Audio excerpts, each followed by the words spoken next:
ಇಂದು ರಾಜ್ಯಾದ್ಯಂತ ಘಟಾನುಘಟಿ ನಾಯಕರು ತಮ್ಮ ಮತದಾನ ಮಾಡಿದ್ರು. ಮತದಾನ ಮಾಡಿದ ಬಳಿಕ ಅವರು ಮಾತನಾಡಿದ್ರು ಕೂಡ. ಬನ್ನಿ ಅವರು ಏನ್ ಹೇಳಿದ್ದಾರೆ ಕೇಳೋಣ.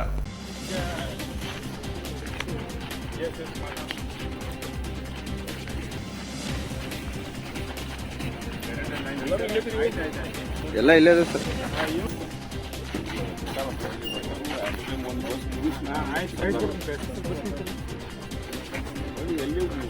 ಒಟ್ಟಾರಾಗಿ ಊಟಿಗೆ ಆಗ್ಬೇಕು ಅಷ್ಟೇ.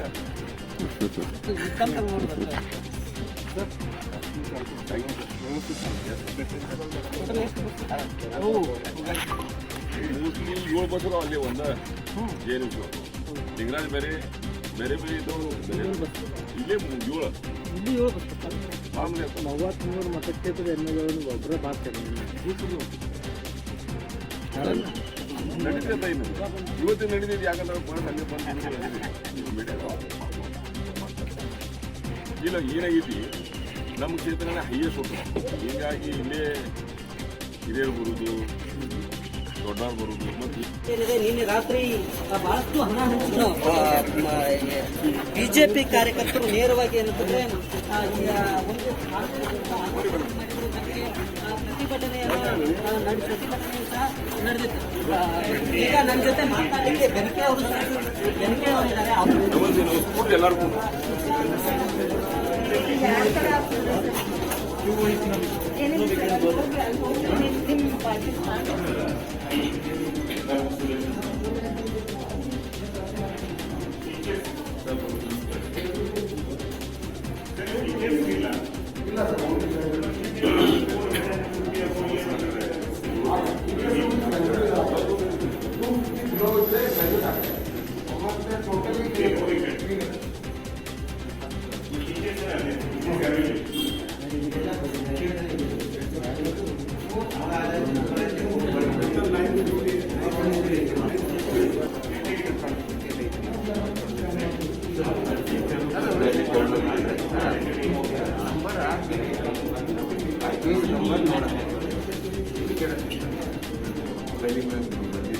ನಂಬರ್ 590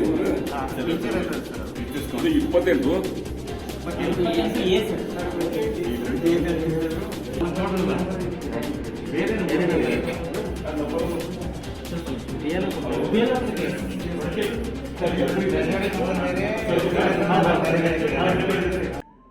ವಾಯವ್ಯ ಶಿಕ್ಷಕರ ಮತದಾನ ಇವತ್ತು ಬೆಳಗಾವಿಯಲ್ಲಿ ನಡೆದಿದೆ. ತಮ್ಮೆಲ್ಲರಿಗೂ ಗೊತ್ತಿರೋ ಸಂಗತಿ ಅಂದರೆ ಇದು ವಿಶ್ವೇಶ್ವರಯ್ಯ ನಗರ. ಇಲ್ಲೇ ಭಾಳಷ್ಟು ವೋಟರ್ಸ್ ಅದಾರು. ಅದಕ್ಕೆ ನಾವು ಇಲ್ಲಿ ಫಸ್ಟ್ ವಿಸಿಟ್ ಕೊಟ್ಟು ಬೇರೆ ಬೇರೆ ಕಡೆ ಬಂದಿದ್ವಿ. ಒಟ್ಟಾರಾಗಿ ವಾತಾವರಣ ನೋಡಿದರೆ ಒಳ್ಳೆಯದ ವಾತಾವರಣದಲ್ಲಿ ಎಲ್ಲರೂ ವೋಟಿಂಗ್ ಮಾಡತ್ತಾರು. ಯಾಕಂದರೆ ಪ್ರತಿ ಸಲ ನಾವು ನೋಡ್ತೀವಿ ಇಷ್ಟು ಲಘು ಇಷ್ಟು ಲೈನ್ ಇರ್ತಿದ್ದಿಲ್ಲ, ಸ್ಲೋ ವೋಟಿಂಗ್ ಆಗ್ತಿತ್ತು, ನಾವು ನೋಡ್ತಿದ್ದೀವಿ. ಅದು ಈ ಬಾರಿ ಕ್ಯಾಂಡಿಡೇಟ್ ಭಾಳ ಮಂದಿ ಅದಾರು ಮತ್ತು ಒಳ್ಳೆ ಸಂಗತಿಯಿಂದ ಇವತ್ತು ಭಾಳಷ್ಟು ಜನರು ವೋಟಿಂಗ್ ಮಾಡಲಿಕ್ಕೆ ಬಂದಾರ. ಒಳ್ಳೆಯದ ಸಂಗತಿ ಅದ. ಆದ್ರೆ ದುಃಖದ ಸಂಗತಿ ಅಂದರೆ ನಿನ್ನೆ ನಾವು ಟಿ ವಿ ಒಳಗೆ ನೋಡಿದ್ದು ವಾಮ ಮಾರ್ಗದಿಂದ ಮತಗಳು ಬಳಸೋದು ಇದರ ಪ್ರಯತ್ನವನ್ನು ಭಾಳ ಕೆಟ್ಟು ಇಂಥ ಶಿಕ್ಷಕರ ಕ್ಷೇತ್ರದಲ್ಲಿ ಎಷ್ಟು ಆಗಬಾರ್ದು ಇತ್ತು, ಆದ್ರೆ ಆತು. ಹೀಗಾಗಿ ಶಿಕ್ಷಕರ ಎಚ್ಚರಿಕೆ ಇರಬೇಕು. ಇಂಥ ಇದಕ್ಕೆ ಬೀಳಬಾರ್ದು ಅಂತ ನಾ ಶಿಕ್ಷಕರನ್ನ ಯಾಚನೆ ಮಾಡ್ತೀನಿ. ಯಾಕಂದರೆ ಇದು ಒಂದು ನಾವು ಗುರುಗಳು ಅಂತ ನೋಡ್ತೀವಿ. ಇಂಥ ಪರಿಸ್ಥಿತಿ ಆಗಬಾರ್ದು ಇತ್ತಂದು ನಾ ಇವತ್ತು ನಿಮ್ಮ ಮುಂದೆ ಹೇಳ್ಬೋದು. ನಿನ್ನೆ ಹಂಚಿದಾರು ಮತ್ತು ಅದು ಸಿಕ್ಕಿಬಿಟ್ಟಿತ್ತು. ಅದೇನು ರೆಡ್ ಹ್ಯಾಂಡ್ ಸಿಕ್ಕಿದಾರು, ಎಲ್ಲ ಹಂಚೋದು ನೋಡಿದಾರು. 10,000 ಕುಡ್ದೂ ಒಂದು ಎಲ್ಲ ಮೀಡಿಯಾ ಒಳಗೆ ಬಂದೈತಿ, ಎಲ್ಲರಿಗೂ ಗೊತ್ತಾಗೋದು ಸಂತಿ. ಆದ್ರೆ ನೋವಿನಿಂದ ಕಾಂಗ್ರೆಸ್ ಎಲ್ಲ ತೋರ್ಸಲ್ಲ. ಕಾಂಗ್ರೆಸ್ ಅಭ್ಯರ್ಥಿನ ಹಂಚುದು ಒಂದು ತೋರ್ಸ್ಯಾರ, ಟಿವಿಗೆ ಬಂದೈತಿ, ಎಲ್ಲ ಬಂದೈತಿ. ನೋವಿನ ಸಂಗತಿ ಅಂದ್ರೆ ಶಿಕ್ಷಕರ ಪರವಾಗಿ ಹಿಂಗೆ ಆಗತ್ತೆ ಅದ್ಮೇಲೆ ನಮ್ಗೆ ನೋವು ಅಂತಿತ್ತು. ಬೇರೆ ಕ್ಯಾಂಡಿಡೇಟ್ ಬಗ್ಗೆ ಇರ್ಬೋದು, ಎಲ್ಲ ಕಡೆ ನೋಡಿದ್ರೆ ಏನು ಅನಿಸ್ತಿಲ್ಲ. ನಾವು ನಿನ್ನೆ ಕಂಪ್ಲೇಂಟ್ ಕೊಟ್ಟಿವಿ. ಈಗಾಗಲೇ ಕಂಪ್ಲೇಂಟ್ ರಿಜಿಸ್ಟರ್ ನಿನ್ನೆ ಮಾಡುವುದು ಅಂತ ನಾವು ವಿಡಿಯೋ ಕೊಡ್ರಿ ಅಂದಮೇಲೆ ನಮ್ಮ ಕಡೆ ವಿಡಿಯೋ ಇದ್ದಿಲ್ಲ. ಆದ್ರೆ ಎಲ್ಲ ಕಡೆ ನಡೆದೈತಿ. ಈವನ್ ಬಿಜಾಪುರಲ್ಲಿ ಕೇಸ ಆಗಿ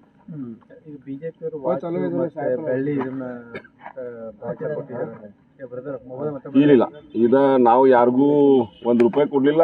ಬೆಳೆ ಕೊಡುದು ಪ್ರಶ್ನೆ ಕೊಡುದಿಲ್ಲ, ವಾಚ ಕೊಡುದು ಪ್ರಶ್ನೆ ಇಲ್ಲಿ ನಾವು ಏನು ಕೊಡುದಿಲ್ಲ ಮತ್ತು ಕೊಡುದಿಲ್ಲ.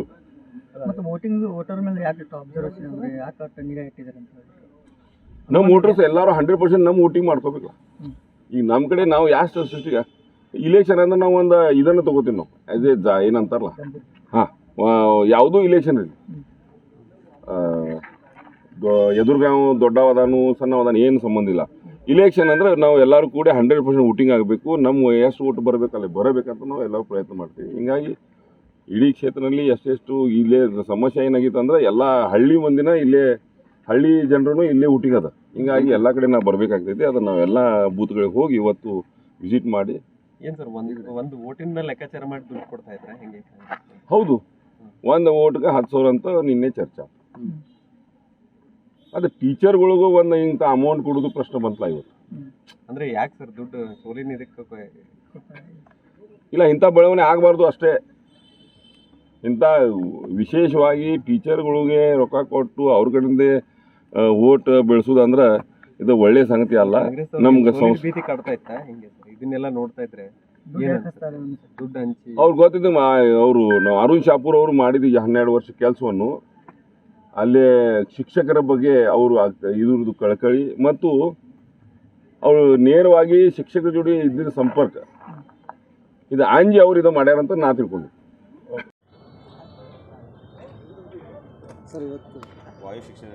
ಶಿಕ್ಷಕರ ಮತ್ತು ಪದವೀಧರ 2 ಚುನಾವಣೆ 3 ಜಿಲ್ಲೆಗೆ ನಡೀತಾ ಇದೆ. ಇವತ್ತು ಅತ್ಯಂತ ತುರುಸಿನಿಂದ ಮತದಾನ ಆಗ್ತಾ ಇದೆ. ಕಳೆದ 2-3 ಚುನಾವಣೆಯಲ್ಲಿ BJP ಅವರು ಶಿಕ್ಷಕರಿಂದ ಮೇಲುಗೈ ಸಾಧಿಸಿದರು. ಈ ಸಾರಿ ಖಂಡಿತವಾಗಿ ನಾವು ಶಿಕ್ಷಕರ ಅಭ್ಯರ್ಥಿ ಪ್ರಕಾಶ್ ಹುಕ್ಕೇರಿ ಖಂಡಿತವಾಗಿ ಗೆಲ್ತಾರೆ. ಪದವೀಧರ ಬಗ್ಗೆ ಪ್ರಯತ್ನ ಮಾಡ್ತಾ ಇದ್ದೀವಿ, ಯಾಕಂದರೆ ಅದಕ್ಕೆ ಮತದಾರರ ಸಂಖ್ಯೆ ಭಾಳಿದೆ. ಸೊ ಒಟ್ಟಾರೆಯಾಗಿ ಈ ಸಾರಿ ಕಾಂಗ್ರೆಸ್ಸು ಪ್ರಥಮ ಬಾರಿಗೆ ಪ್ರಕಾಶ್ ಹುಕ್ಕೇರಿ ಗೆಲ್ಲುವಂಥ ಎಲ್ಲ ಅವಕಾಶಗಳಿದೆ. ಖಂಡಿತವಾಗಿ ಗೆಲ್ತೀವಿ. ಸೊ ನಮ್ಮ ಕಾರ್ಯಕರ್ತರು ಕೂಡ ಭಾಳ ಉತ್ಸಾಹದಿಂದ ಇಡೀ 3 ಜಿಲ್ಲೆಯಲ್ಲಿ ಕೆಲಸ ಮಾಡಿದ್ದಾರೆ. ಸೊ ಗೆಲ್ಲುವುದಂತೆ ನಿಶ್ಚಿತ. ಸರ್, ಪ್ರಭಾಕರ್ ಕೋರ್ ಅವರು ಹೇಳ್ತಾರೆ ಪ್ರಕಾಶ್ ಹುಕ್ಕೇರಿ ಅವರು SLC ಫೇಲ್ ಆಗಿದ್ದಾರೆ, ಶಿಕ್ಷಕರ ಏನು ಅಭಿವೃದ್ಧಿ ಮಾಡೋಕೆ ಶಕ್ಯ ಆಗಂಗಿಲ್ಲ. ಇಲ್ಲ, ಈಗಾಗಲೇ ಅದ್ರ ಬಗ್ಗೆ ನಾವು ಹೇಳಿದ್ದೀವಿ. ಅದಕ್ಕೇನು ಕ್ವಾಲಿಫಿಕೇಷನ್ ಬೇಕಾಗಿಲ್ಲ. ಕ್ವಾಲಿಫಿಕೇಷನ್ ಸಮಾಜ ಸೇವೆ ಮಾಡಲಿಕ್ಕೆ, ಕೆಲಸ ಮಾಡಲಿಕ್ಕೆ, ತಹಶೀಲ್ದಾರ್ ಆಫೀಸ್ ಹೋಗಲಿಕ್ಕೆ, DC ಆಫೀಸ್ ಹೋಗಲಿಕ್ಕೆ ಅದಕ್ಕೂ ಕ್ವಾಲಿಫಿಕೇಷನ್ ಅವಶ್ಯಕತೆ ಇಲ್ಲ. ಮತ್ತು ಈಗ 30 ವರ್ಷ ಜನ ಅವ್ರಿಗೆ ಸರ್ಟಿಫಿಕೇಟ್ ಕೊಟ್ಟಾರ. ಪ್ರಕಾಶ್ ಹುಕ್ಕೇರಿ, BJP, ಉಮೇಶ್ ಕತ್ತಿ, ಲಕ್ಷ್ಮಣ್ ಸವದಿ ಸರ್ಟಿಫಿಕೇಟ್ ನಮ್ಗೆ ಅವಶ್ಯಕತೆ ಇಲ್ಲ. ಜನ 30 ವರ್ಷ ಅವ್ರಿಗೆ ಸರ್ಟಿಫಿಕೇಟ್ ಕೊಟ್ಟಿದ್ದಾರೆ, ಸೇವೆ ಮಾಡಿದ್ದಾರೆ. ಅವರು ಎಲ್ಲ ರಂಗದಲ್ಲಿ ಸೇವೆ ಮಾಡಿದ್ದಾರೆ. ಹೀಗಾಗಿ ಸೊ ಕಾನೂನಲ್ಲಿ ಅವಕಾಶ ಇಲ್ಲ ಅದಕ್ಕೆ. ವೋಟ್ ಹಾಕ್ಲಿಕ್ಕೆ ಗ್ರ್ಯಾಜುಯೇಟು ನಿಲ್ಲವ್ರು ಯಾರು ನಿಲ್ಬೋದು ಅಂತ ಕಾನೂನಲ್ಲಿ ಇದೆ. ಕಾನೂನಲ್ಲಿ ಇದ್ಮಾಗ ನಾವೇನು ಮಾಡೋಕ್ಕೆ ಬೇಕಾದ್ರೆ ಅವ್ರಿಗೆ ಅವ್ರದ್ದೇ ಸರ್ಕಾರ ಇದೆ. ಮುಂದಿನ ಸಲ ಅದು MA ಮಾಡು ಅಂತೇಳು. ನಿಲ್ಲವ್ರಿಗೆ MA ಮಾಡು, PhD ಇಂಗ್ಲೆಂಡ್ನಾಗ ಕಲಿಬೇಕು. ನಾವೇನು ಮಾಡೋದು ಈಗ ನಿಲ್ಲಕ್ಕೆ? ಅದ್ರಾಗ ಕಾನೂನಲ್ಲಿ ಹಂಗಿದೆ. ಯಾರೇ ಸ್ಪರ್ಧೆ ಮಾಡ್ಬೋದು, ಏನೂ ಕಲಿದಾರು ಕೂಡ ಸ್ಪರ್ಧೆ ಮಾಡಲಿಕ್ಕೆಲ್ಲ ಅವಕಾಶ ಇದೆ. ಹಿಂಗಾಗಿ ಕ್ವಾಲಿಫಿಕೇಷನ್ ಇಲ್ಲ. ಸೊ ಎಲೆಕ್ಷನ್ ಕಮಿಷನಲ್ಲಿ ಇದೆ ಅದು. ಆದರೆ ಕಡ್ಡಾಯವಾಗಿ ಶಿಕ್ಷಕರು ಗ್ರ್ಯಾಜುಯೇಟ್ ವೋಟ್ ಹಾಕ್ಬೇಕಂತ ಕಾನೂನು ಇದೆ. ಹೀಗಾಗಿ ಅದು ಹತ್ರ ಚರ್ಚೆ ಅವಶ್ಯಕತೆ ಇಲ್ಲ. ಈಗಾಗಲೇ 30 ವರ್ಷ ಸೇವೆ ಮಾಡಿದ್ದಾರೆ, ಸೊ ಅದೇ ಅವ್ರಿಗೆ ಸಾಕು. ಸೊ ಹೀಗಾಗಿ ಅವರು ಹೇಳ್ತಾರೆ, ಈಗ ಈ ರೀತಿ ಆರೋಪ ಮಾಡ್ತಿದ್ದಾರೆ ಪದೇ ಪದೇ. BJP ವೇದಿಕೆಯಲ್ಲಿ ಆರೋಪ ಮಾಡಿದ್ದಾರೆ. ಅವ್ರಿಗೆ ವಯಸ್ಸಾಗಿದೆ, ವಯಸ್ಸು ಕೆಲಸ ಮಾಡಲಿಕ್ಕೇನು ನಿರ್ಬಂಧ ಏನಿಲ್ಲ. ಅವ್ರು ಮಾಡಿದ್ದಾರೆ, ಯಶಸ್ವಿಯಾಗಿದ್ದಾರೆ.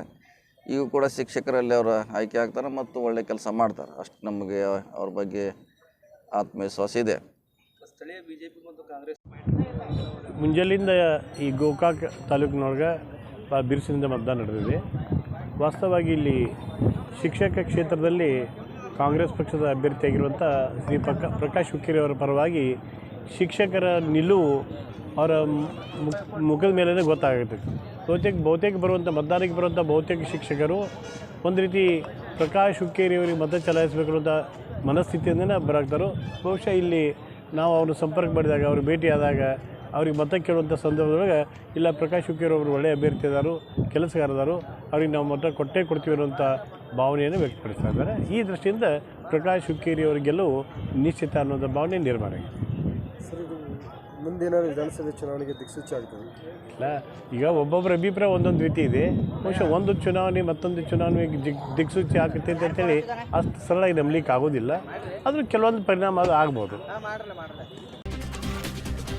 ಇಂದು ವಿಧಾನ ಪರಿಷತ್ನ 4ನೇ ಸ್ಥಾನಗಳಿಗೆ ಚುನಾವಣೆ ನಡೆದಿದ್ದು, ಚುನಾವಣಾ ಆಯೋಗವು ಸಕಲ ಸಿದ್ಧತೆ ಮಾಡಿಕೊಂಡಿದ್ದ ಹಾಗೆ ಪೊಲೀಸ್ ನಿಯೋಜನೆ ಮಾಡಿ ಪದವೀಧರ ಮತ್ತು ಶಿಕ್ಷಕರ ಕ್ಷೇತ್ರಗಳ ಚುನಾವಣೆಗೆ ಇಂದು ಮತದಾನ ನಡೆಯಿತು. ಇಂದು ಬೆಳಗ್ಗೆ 8 ಗಂಟೆಯಿಂದ ಸಂಜೆ 5 ಗಂಟೆಯವರೆಗೆ ಮತದಾನ ಪ್ರಕ್ರಿಯೆ ನಡೆಯಲಿದ್ದು, ಜೂನ್ 15ರ ಬುಧವಾರ ಮತ ಎಣಿಕೆ ನಡೆದು ಫಲಿತಾಂಶ ಪ್ರಕಟವಾಗಲಿದೆ. ವಾಯುವ್ಯ ಪದವೀಧರ ಕ್ಷೇತ್ರ, ಪಶ್ಚಿಮ ಶಿಕ್ಷಕರ ಕ್ಷೇತ್ರ, ವಾಯುವ್ಯ ಶಿಕ್ಷಕರ ಕ್ಷೇತ್ರ, ದಕ್ಷಿಣ ಪದವೀಧರ ಕ್ಷೇತ್ರದ ಮತದಾರರು ಶಾಂತಿಯುತ ಮತದಾನ ಮಾಡಿ ತಮ್ಮ ತಮ್ಮ ಮನೆಗಳಿಗೆ ತೆರಳಿದರು. ಮತದಾನಕ್ಕೆ ಗುರುತಿನ ಚೀಟಿ. ಭಾರತ ಚುನಾವಣಾ ಆಯೋಗದ ನಿರ್ದೇಶನಗಳಂತೆ ಇಂದು ಅರ್ಹ ಮತದಾರರು ತಮ್ಮ ಮತವನ್ನು ಚಲಾಯಿಸಲು ಚುನಾವಣಾ ಗುರುತಿನ ಚೀಟಿ ಅಥವಾ ಚುನಾವಣಾ ಆಯೋಗ ನಿಗದಿಪಡಿಸಿರುವ ದಾಖಲೆಗಳನ್ನು ಸಹ ಬಳಸಿ ಮತ ಚಲಾಯಿಸಬಹುದು ಎಂದು ಚುನಾವಣಾಧಿಕಾರಿಗಳು ತಿಳಿಸಿದ್ದಾರೆ. ಒಟ್ಟಾರೆ ಚಿಕ್ಕೋಡಿ ಶೈಕ್ಷಣಿಕ ಜಿಲ್ಲೆಯಲ್ಲಿ ಇಂದು ತಾಲೂಕು ಪಂಚಾಯಿತಿಯಲ್ಲಿ ಮತದಾನ ನಡೆದಿದ್ದು, ಯಾರ ಹಣೆಬರಹ ಹೇಗಿದೆ ಅಂತ ಕಾದು ನೋಡಬೇಕಾಗಿದೆ.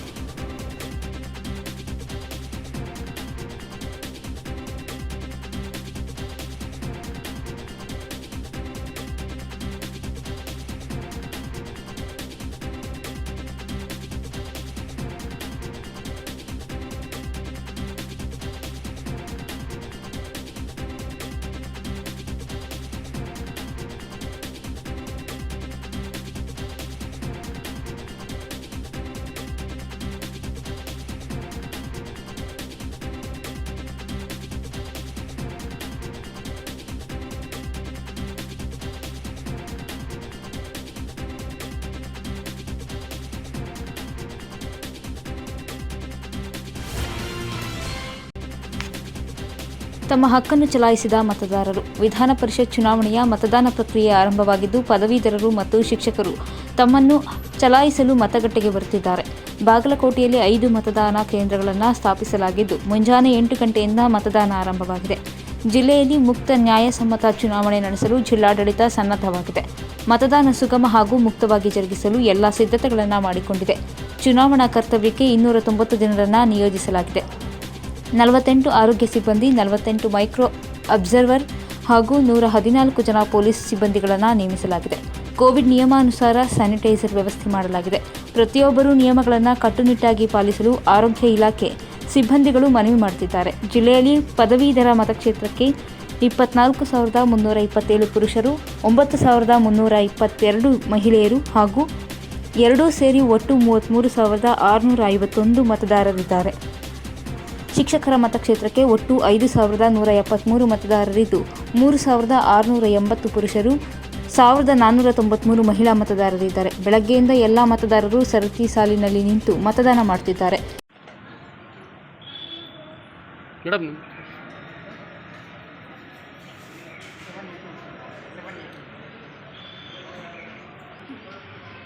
ವೋಟರ್ ಐಡಿ ಐಡಿ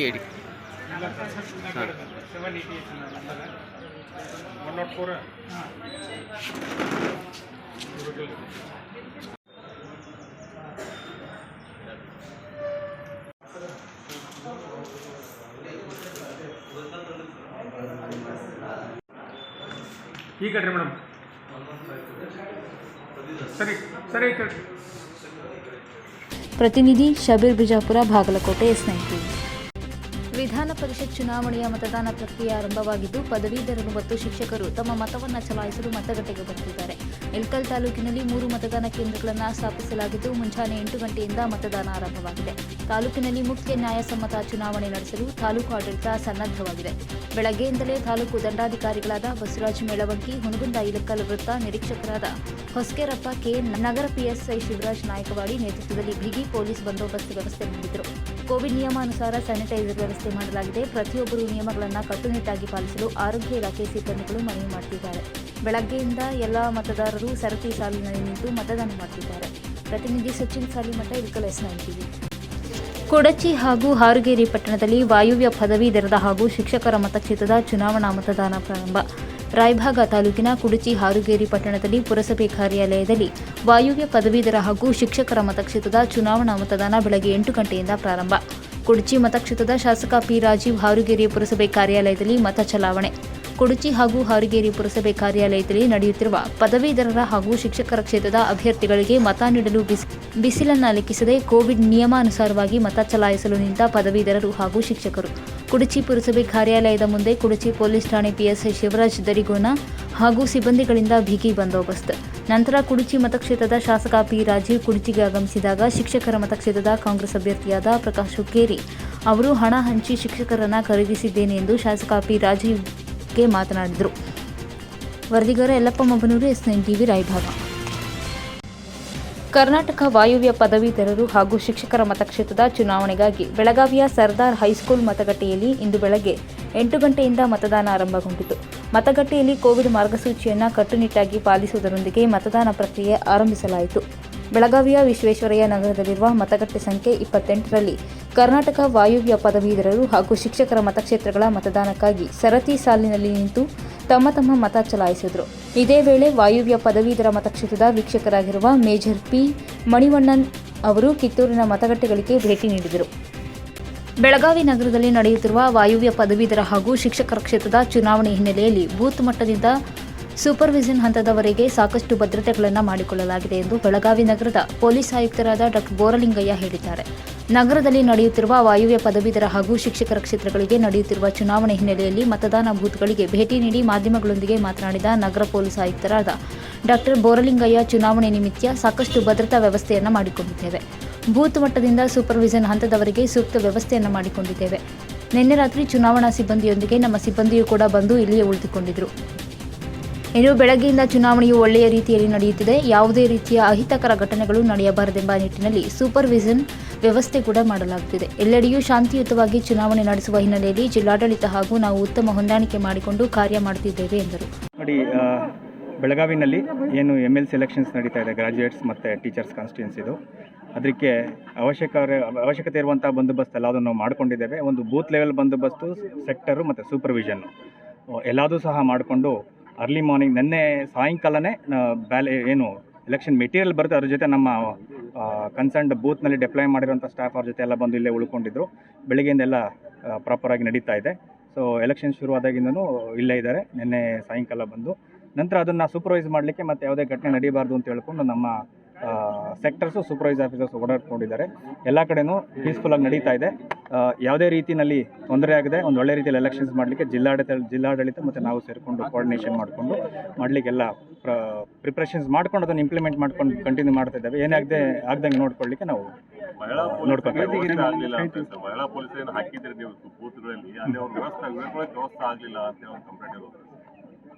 ನಮಗೆ ಯಾವುದು ಸ್ಪೆಸಿಫಿಕ್ ಮಾಹಿತಿ ಬಂದಿಲ್ಲ, ಚೆಕ್ ಮಾಡ್ತೀನಿ. ಆ್ಯಕ್ಚುಲಿ ಕೋಆರ್ಡಿನೇಷನ್ ಮಾಡಿಕೊಂಡು ಅವರಿಗೆಲ್ಲ ಇಲ್ಲಿ ಏನು, ಯಾಕಂದರೆ ಇದರಲ್ಲಿ ಅಷ್ಟು ರಶ್ ಇರಲಿಲ್ಲ. ಇಲ್ಲ, ಕಂಪಲ್ಸರಿ ಇರಬೇಕಾಗಿದೆ ಅದು. ಯಾಕೆಂದರೆ ಇಂದ ಸೇಫ್ಟಿಗೋಸ್ಕರ ಯಾವುದು ಈ ಪೋಲಿಂಗ್ ಮೆಟೀರಿಯಲ್ ಏನಿದೆ ಅದು ಸೇಫ್ಟಿಗೋಸ್ಕರ ಆ ಬೂತ್ನಲ್ಲಿ ಇರುವಂಥ ಅವಶ್ಯಕತೆ ಇದ್ದಿದ್ದು ನಿಜ. ಬೈ ಚಾನ್ಸ್ ಎಲ್ಲರೂ ಇನ್ಕನ್ವೀನಿಯನ್ಸ್ ಅದನ್ನು ವೆರಿಫೈ ಮಾಡಿ ಮುಂದೆ ಆಗದಂಗೆ ನೋಡ್ಕೊಳ್ತಾರೆ. ಸರ್, ಈಗ ಜ್ಯೋತಿ ಕಾಲೇಜಲ್ಲಿ ಕೌಂಟಿಂಗ್ ನಡೀತಾ ಇದೆ. ಇವತ್ತು ಸಂಜೆನೆ ಆಲ್ಮೋಸ್ಟ್ ಎಲ್ಲ ಬ್ಯಾಲೆಟ್ ಪೇಪರ್ಸ್ ಬರ್ತವೆ. ಯಾವ ರೀತಿ ಸೆಕ್ಯೂರಿಟಿ, ಆಮೇಲೆ ಎಷ್ಟು ಜನರಿಗೆ ಸೆಕ್ಯೂರಿಟಿ, ಯಾರ ನೇತೃತ್ವದಲ್ಲಿ ಸೆಕ್ಯೂರಿಟಿ?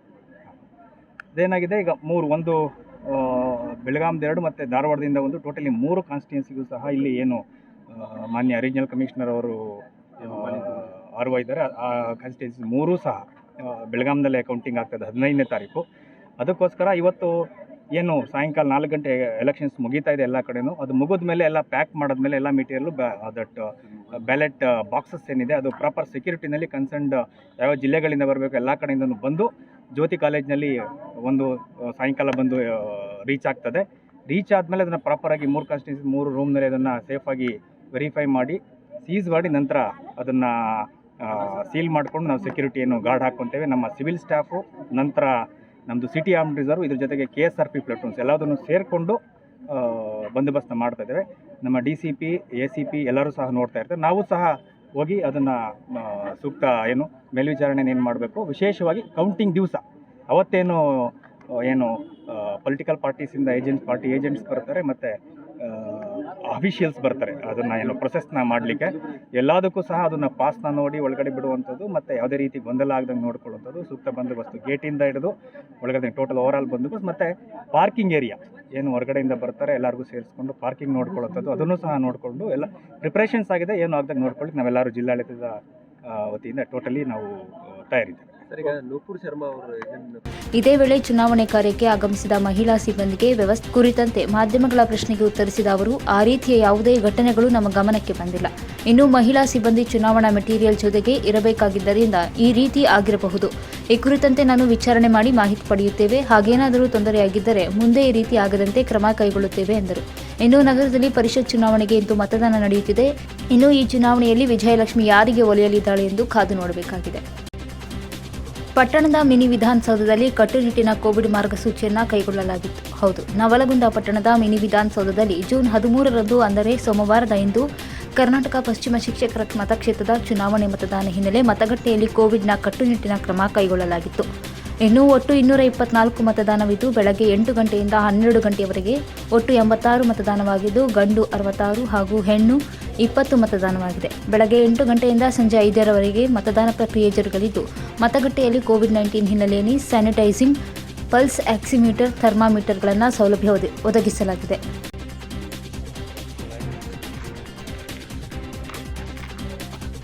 ಸರಿ.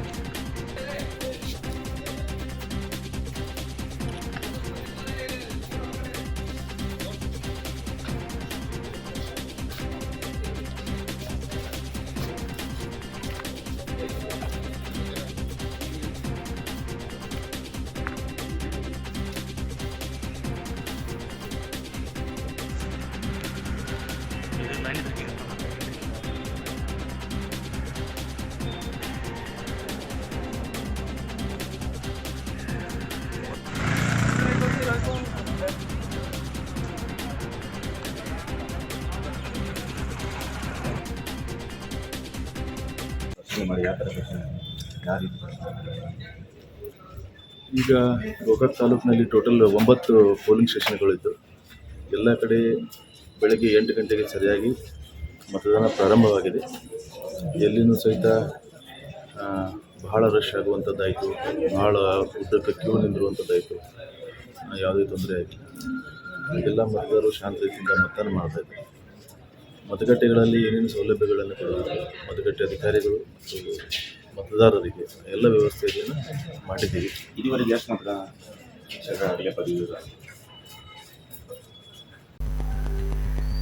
ಇವಿಷ್ಟು ಮತದಾನ ಪ್ರಕ್ರಿಯೆ ಹಂತ. ನಿರಂತರ ಸುದ್ದಿಗಾಗಿ ನೋಡ್ತಾ ಇರಿ S9 TV. ಸುದ್ದಿ ನಿಮ್ಮಿಂದ, ಸದ್ದು ನಮ್ಮಿಂದ.